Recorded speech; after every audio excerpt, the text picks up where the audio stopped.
championship bound, baby! Woo! Big love, baby! Woo! Here, man. It got a little crazy out there, but we made it through. We're gonna keep stacking the day, so see you in the championship. Bow! Let's go! June 17th wasn't just another game, it was payback. After the May 30th matchup where Jacy Sheldon and the Connecticut Sun left Sophie Cunningham and Sydney Colson injured with no punishment, the Indiana Fever remembered everything. So when Sheldon poked Caitlin Clark in the eye during the rematch, something snapped. What happened next proved exactly why you don't mess with Clark's teammates, because Sophie Cunningham was about to deliver the most satisfying flagrant foul you've ever seen.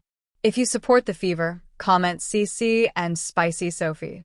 Let's go. It was chippy the last time these two teams faced off too. Sophie Cunningham suffered her ankle injury in that game, but in addition to that, she actually had part of her front tooth knocked out. She made contact with Jacy Sheldon as Caitlin Clark knocks down the triple. But what people don't talk about enough is how hard you have to work to be able to be that good. All the hours that she's spent perfecting her craft. Retreating, firing, and hitting. So she can do that. On Indiana arguing the call. I mean, step back, you're late. She almost looks you in the eye. Picture this. May 30th, Fever versus Sunday.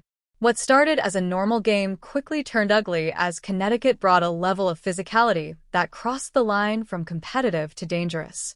From the opening tip, the tension was obvious. Can we talk about the physicality for a second? 2 players on the Indiana Fever got injured last night by the same player on the Connecticut Sun, and that was Jacy Sheldon. And I tweeted about it. She was playing so reckless. I'm fine with players playing aggressive, but there is a thin line between playing aggressive and playing reckless.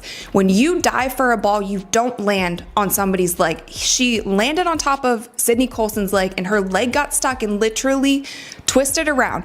Both injuries, both Sydney Colson and Sophie Cunningham, were contact injuries. Sophie Cunningham went down first after what looked like a deliberate hit, the contact far too hard for routine play. Moments later, Sydney Colson was injured on another questionable action, and Jacy Sheldon was at the center of both, using an aggressive style that made everyone watching furious. They weren't non-contact. They weren't ACLs. They weren't Achilles. They were contact injuries caused by the same player. And this kind of physicality that the wnba they brag about. They say it's always been a physical league. That's just the heart of the It's not good basketball. And we've seen so many injuries. Paige Becker's out with a concussion. Rakia Jackson was out with a concussion. All of these injuries are contact plays. We've seen Caitlin Clark last year get chucked to the ground. We saw Angel Reese get clothesline chucked to the ground. The players continue to do it because the refs are allowing them. Why wouldn't you keep doing it if you're a physical player? This is where the college history matters. Sheldon and Clark battled for years during their Iowa, Ohio State matchups, with Sheldon doing everything she could to get under Clark's skin. Shadowing, bumping, trash-talking, it was personal. Clark's longtime on-court enemy had returned. Her mortal enemy took out a player. Jacy Sheldon. Caitlin Clark's mortal enemy. Jacy Sheldon. The referees that day let everything slide, as if they were watching a different game. Hard fouls went uncalled, dangerous plays ignored, and Clark watched her teammates get hurt while Sheldon avoided even a warning. The Fever lost 85-83, but more importantly, lost 2 key players because officials failed to control the game. This is a reckless play. This is reckless. It is dangerous. And this angle makes it look even worse.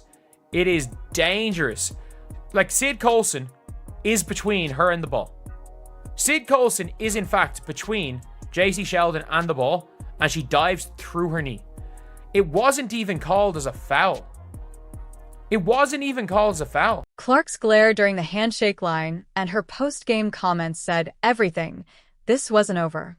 When June 17th arrived, now her second game back from injury after a huge win over New York, she stepped onto the court staring down the sun with full memory of what happened last time. So she just texts me. She never texts me during the game. All right. Here is Clark splashing home a 3 from way downtown. Kelly escorting her back to the bench. Jacy Sheldon is there. with her hand in her face. From the opening possessions, the tension was thick. Sheldon guarded Clark like her life depended on it, bumping, crowding, and pestering her with the same aggressive style that injured Cunningham and Coulson. Everyone could feel what was coming. And Caitlin Clark are talking to the official. They're both going at it saying, hey, oh, there's a little extra right there. Uh-oh. Then Marina steps in to protect JC. Midway through the third quarter, the moment arrived. Clark brought the ball up the court. Sheldon closed in, and her finger went straight into Clark's eye. Clark's head snapped back instantly from the impact. Third quarter we go. They're trailing by 10. Keep an eye on her and Jacy Sheldon. Clark trying to back her down. Clark is okay. Sheldon, that was Clark, hitting her in the face. Clark is upset about that. Then everybody's upset about that. Marina Mabrey comes in. She decks Clark, tempers flaring on both sides. Clark grabbed her face, pain and anger mixing instantly. She knew this wasn't just an accident, not from the same player who hurt her teammates. She shoved Sheldon away, a natural reaction after being poked in the eye, and the crowd exploded. But somehow, the officials made things worse. I mean, is that displacement? I think it is. Oh, and Marina Mabrey's going to get ejected. If the officials saw that, Marina Mabrey is going to get ejected. Well, they're going to go and look at it. Look at Mabrey. She's got a scar on one side, a scratch on one side of her face, a scratch on the other side. It's not from the game today. I asked her about it. She's always in the mix. There's a lot of contact here.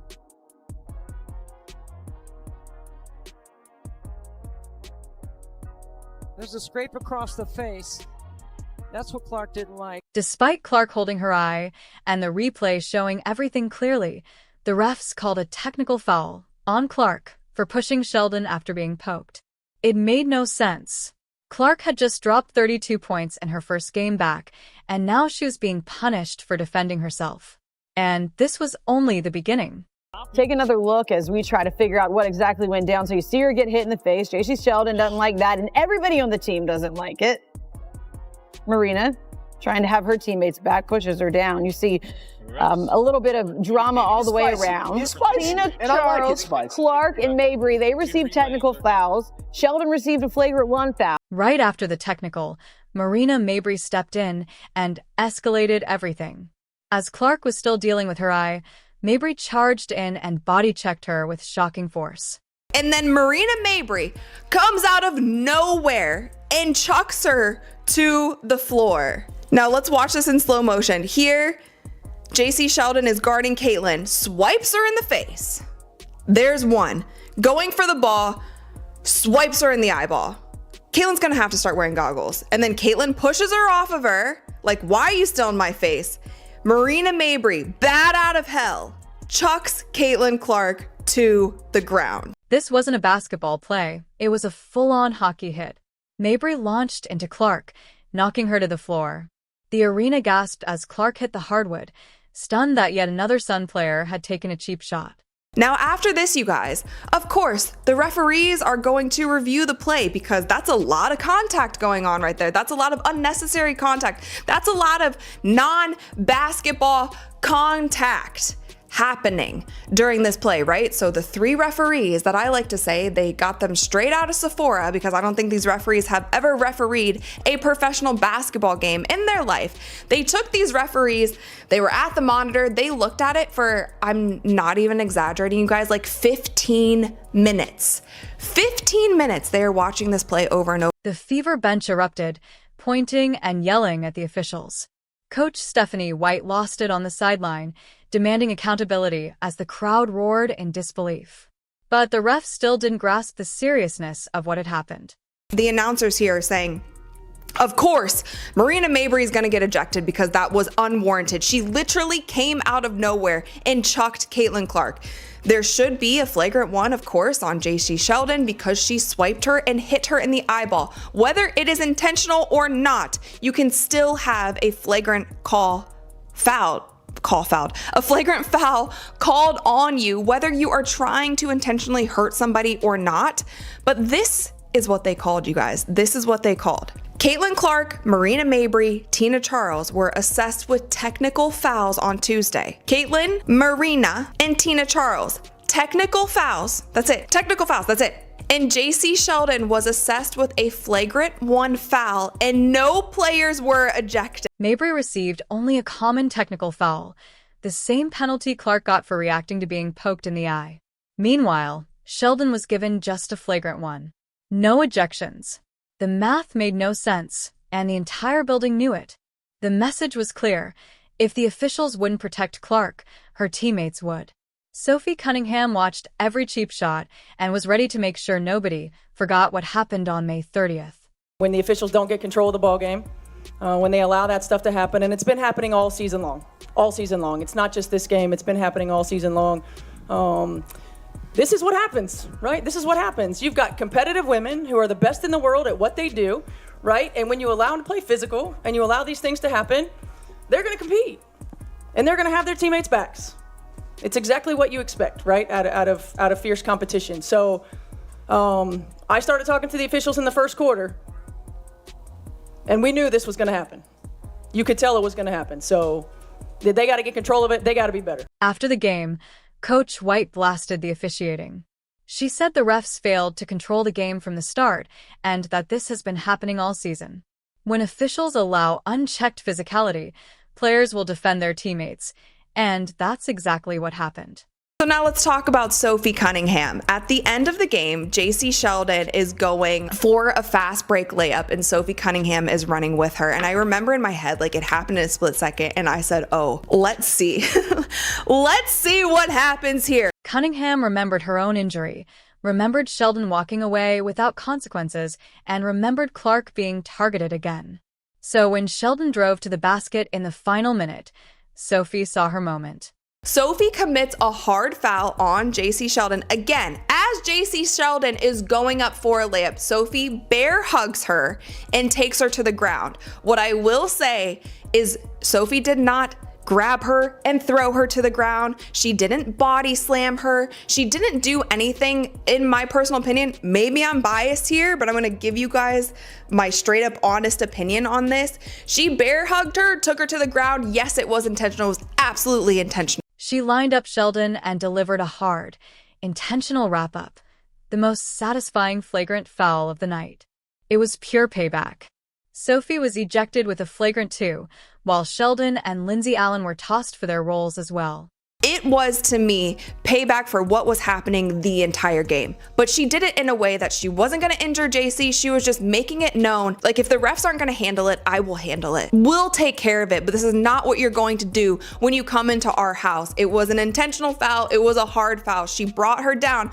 But with that, you guys, Jacy Sheldon got up and she was ready to go. So as you guys can see in this video, a whole scuffle breaks out. Sophie and Jacy are going after it. Both teams are running over, trying to break it up. It kind of goes into the fan section a little bit. Clark finished with 20 points and 6 assists, leading the Fever to an 88-71 victory.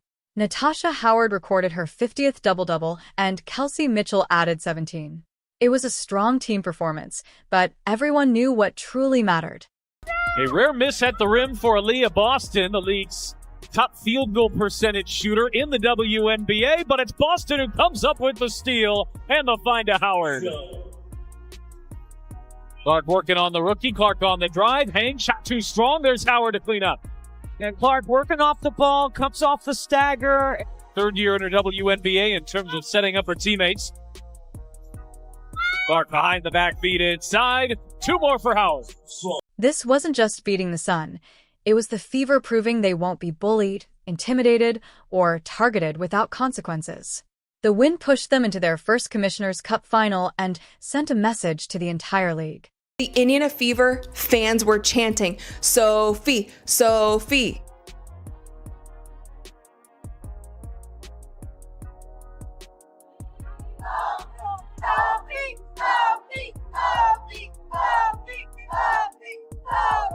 Sophie's jersey is going to sell out tonight. She's going to be in the All-Star game tonight just from this one play because she was standing on business. It wasn't a dirty play. It was an intentional foul and it was meant to send a message. It turned into a scuffle and I don't think anybody wanted that. The Fever got revenge for May 30th.